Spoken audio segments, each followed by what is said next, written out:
The Tinwoodman of Oz by L. Frank Baum. Chapter 6. The Magic of a Yookoohoo. Woot had seen very little of magic during his wanderings, while the Scarecrow and the Tin Woodman had seen a great deal of many sorts in their lives, yet all three were greatly impressed by Mrs. Yoop's powers. She did not affect any mysterious airs or indulge in chants or mystic rites, as most witches do, nor was the giantess old and ugly or disagreeable in face or manner. Nevertheless, she frightened her prisoners more than any witch could have done. "Please be seated," she said to them, as she sat herself down in a great armchair that spread her beautiful embroidered skirts for them to admire. But all the chairs in the room were so high that our friends could not climb to the seats of them. Mrs. Yoop observed this and waved her hand, when instantly a golden ladder appeared leaning against a chair opposite her own. "Climb up," said she, and they obeyed, the Tin Woodman and the boy assisting the more clumsy Scarecrow. When they were all seated in a row on the cushion of the chair, the giantess continued: "Now tell me how you happened to travel in this direction, and where you came from and what your errand is." So the Tin Woodman told her all about Nimmie Amee, and how he decided to find her and marry her, although he had no loving heart. The story seemed to amuse the big woman, who then began to ask the Scarecrow questions for the first time in her life heard of Ozma of Oz, and of Dorothy and Jack Pumpkinhead and Dr. Pipt and Tik Tok and many other Oz people who were well known in the Emerald City. Also, Woot had to tell his story, which was very simple and did not take long. The giantess laughed heartily when the boy related their adventures at Loonville, but said she knew nothing of the Loons because she never left her valley. "There are wicked people who would like to capture me as they did my giant husband, Mr. Yoop," said she, "so I stay at home and mind my own business." "If Ozma knew that you dared to work magic without her consent, she would punish you severely," declared the Scarecrow, "for this castle is in the Land of Oz, and no persons in the Land of Oz are permitted to work magic except Glinda the Good and the little Wizard who lives with Ozma in the Emerald City." "That for your Ozma!" exclaimed the giantess, snapping her fingers in derision. "What do I care for a girl whom I have never seen and who has never seen me?" "But Ozma is a fairy," said the Tin Woodman, "and therefore she is very powerful. Also, we are under Ozma's protection, and to injure us in any way would make her extremely angry. What I do here in my own private castle in this secluded valley, where no one comes but fools like you, can never be known to your fairy Ozma," returned the giantess. "Do not seek to frighten me from my purpose, and do not allow yourselves to be frightened, for it is best to meet bravely what cannot be avoided. I am now going to bed, and in the morning I will give you all new forms, such as will be more interesting to me than the ones you now wear. Good night and pleasant dreams." Saying this, Mrs. Yoop rose from her chair and walked through a doorway into another room. So heavy was the tread of the giantess that even the walls of the big stone castle trembled as she stepped. She closed the door of her bedroom behind her, and then suddenly the light went out and the three prisoners found themselves in total darkness. The Tin Woodman and the Scarecrow didn't mind the dark at all, but Woot the Wanderer felt worried to be left in this strange place in this strange manner, without being able to see any danger that might threaten. "The big woman might have given me a bed, anyhow," he said to his companions, and scarcely had he spoken when he felt something press against his legs, which were then dangling from the seat of the chair. Leaning down, he put out his hand and found that a bedstead had appeared, with mattress, sheets and covers all complete. He lost no time in slipping down upon the bed and was soon fast asleep. During the night the Scarecrow and the Emperor talked in low tones together, and they got out of the chair and moved all about the room, feeling for some hidden spring that might open a door or window and permit them to escape. Morning found them still unsuccessful in the quest, and as soon as it was daylight Woot's bed suddenly disappeared, and he dropped to the floor with a thump that quickly wakened him. And after a time the Giantess came from her bedroom, wearing another dress that was quite as elaborate as the one in which she had been attired in the evening before, and also wearing the pretty lace apron. Having seated herself in a chair, she said, "I'm hungry, so I'll have breakfast at once." She clapped her hands together and instantly the table appeared before her, spread with snowy linen and laden with golden dishes. But there was no food upon the table, nor anything else except a pitcher of water, a bundle of weeds, and a handful of pebbles. But the Giantess poured some water into her coffee pot, patted it once or twice with her hand, and then poured out a cupful of steaming hot coffee. "Would you like some?" she asked Woot. He was suspicious of magic coffee, but it smelled so good that he could not resist it, so he answered, "If you please, madam." The Giantess poured out another cup and set it on the floor for Woot. It was as big as a tub, and the golden spoon in the saucer beside the cup was so heavy the boy could scarcely lift it. But Woot managed to get a sip of the coffee and found it delicious. Mrs. Yoop next transformed the weeds into a dish of oatmeal, which she ate with good appetite. "Now then," said she, picking up the pebbles, "I'm wondering whether I shall have fish balls or lamb chops to complete my meal. Which would you prefer, Woot the Wanderer?" "If you please, I'll eat the food in my knapsack," answered the boy. "Your magic food might taste good, but I'm afraid of it." The woman laughed at his fears and transformed the pebbles into fish balls.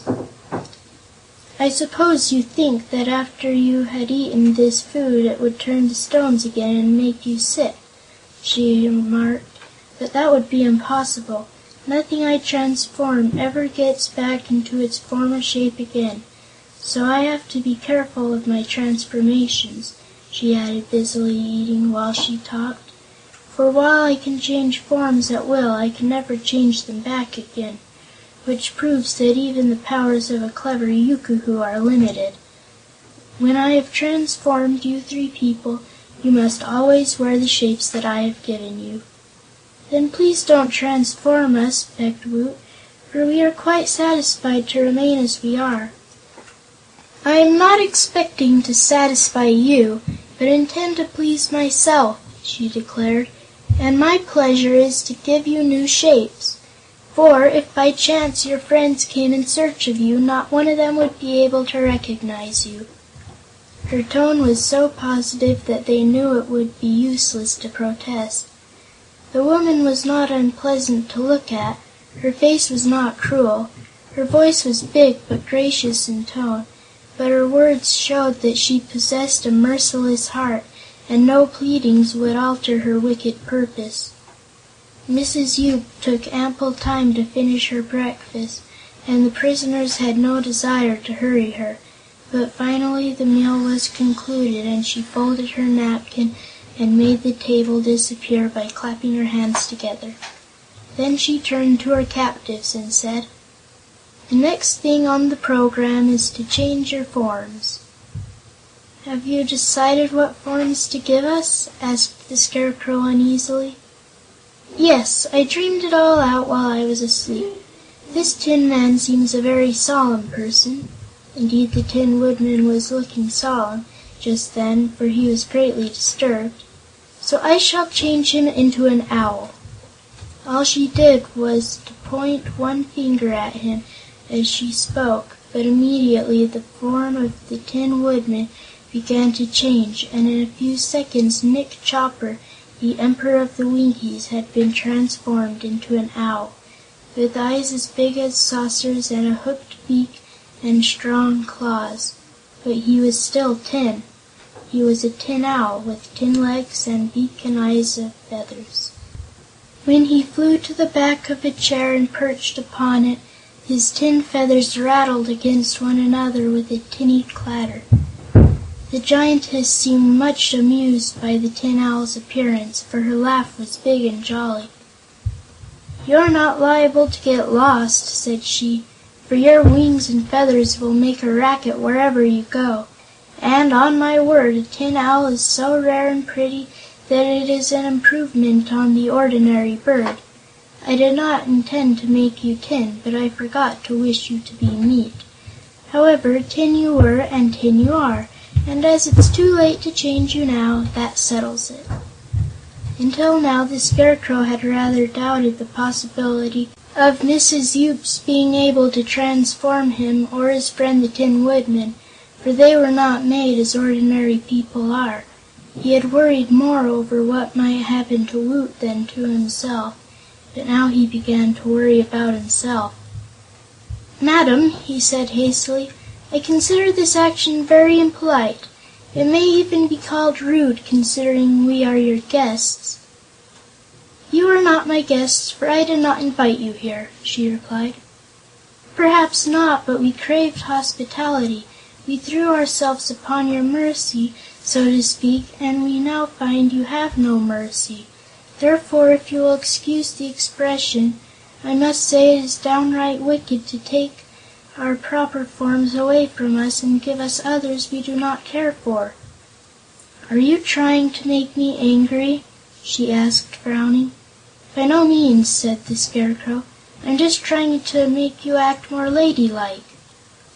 "Oh, indeed! In my opinion, Mr. Scarecrow, you are now acting like a bear. So a bear you shall be." Again the dreadful finger pointed, this time in the Scarecrow's direction, and at once his form began to change. In a few seconds he had become a small brown bear, but he was stuffed with straw as he had been before, and when the little brown bear shuffled across the floor, he was just as wobbly as the Scarecrow had been, and moved just as awkwardly. Woot was amazed, but he also was thoroughly frightened. "Did it hurt?" he asked the little brown bear. "No, of course not," growled the Scarecrow in the bear's form, "but I don't like walking on 4 legs. It's undignified." "Consider my humiliation," chirped the Tin Owl, trying to settle its tin feathers smoothly with its tin beak. "And I can't see very well, either. The light seems to hurt my eyes." "That's because you are an owl," said Woot. "I think you will be able to see better in the dark."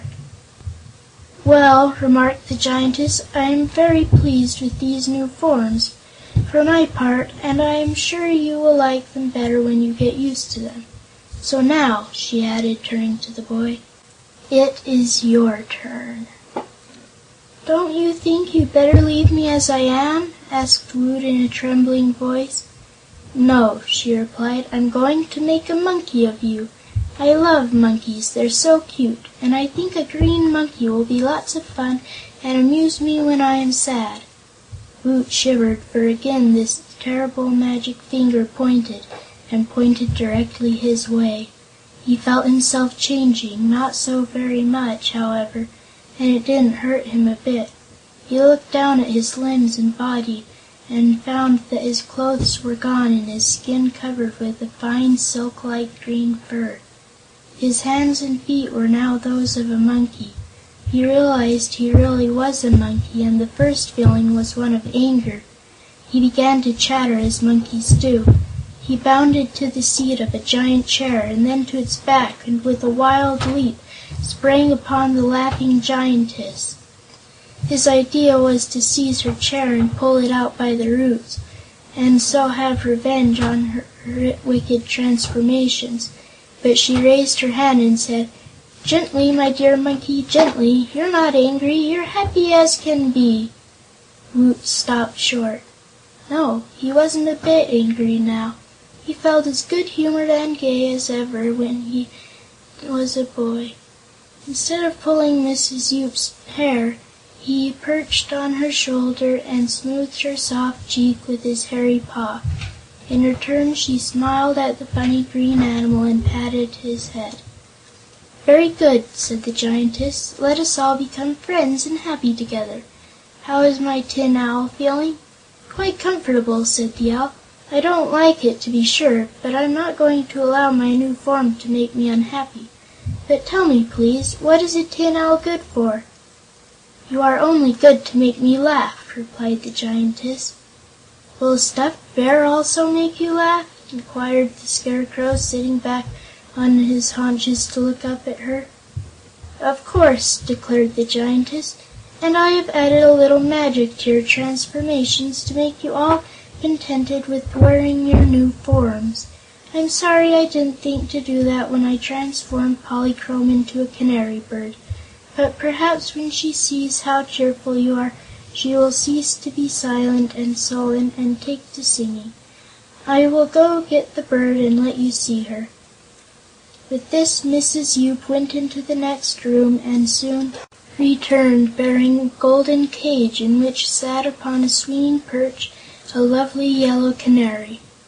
"Polychrome," said the Giantess, "permit me to introduce you to a green monkey which used to be a boy called Woot the Wanderer, and a tin owl which used to be a Tin Woodman named Nick Chopper, and a stuffed straw little brown bear which used to be a live scarecrow." "We already know one another," declared the Scarecrow. "The bird is Polychrome, the Rainbow's Daughter, and she and I used to be good friends." "Are you really my old friend, the Scarecrow?" asked the bird in a sweet, low voice. "There!" cried Mrs. Yoop. "That's the first time she had spoken since she was transformed."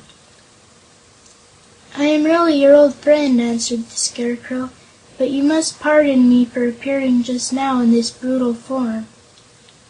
"I am a bird, as you are, dear Polly," said the Tin Woodman, "but alas, a tin owl is not as beautiful as a canary bird." "How dreadful it all is!" sighed the Canary. "Couldn't you manage to escape from this terrible Yookoohoo?" "No," answered the Scarecrow. "We tried to escape, but failed. She first made us her prisoners and then transformed us. But how did she manage to get you, Polychrome?" "I was asleep, and she took unfair advantage of me," answered the bird sadly. "Had I been awake, I could easily have protected myself." "Tell me," said the Green Monkey earnestly, as he came close to the cage, "what must we do, Daughter of the Rainbow, to escape from these transformations? Can't you help us, being a fairy?" "At present I am powerless to help even myself," replied the Canary. "That's the exact truth!" exclaimed the Giantess, who seemed pleased to hear the bird talk, even though it complained. "You are all helpless and in my power, so you may as well make up your minds to accept your fate and be content. Remember that you are transformed for good, since no magic on earth can break your enchantments. I am now going out for my morning walk, for each day after breakfast I walk 16 times around my castle for exercise.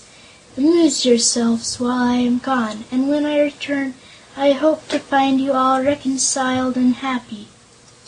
So the Giantess walked to the door by which our friends had entered the great hall and spoke one word: "Open!" Then the door swung open, and after Mrs. Yoop had passed out, it closed again with a snap, and its powerful bolts shot into place. The Green Monkey had rushed towards the opening, hoping to escape, but he was too late and only got a bump on his nose as the door slammed shut. End of Chapter 6.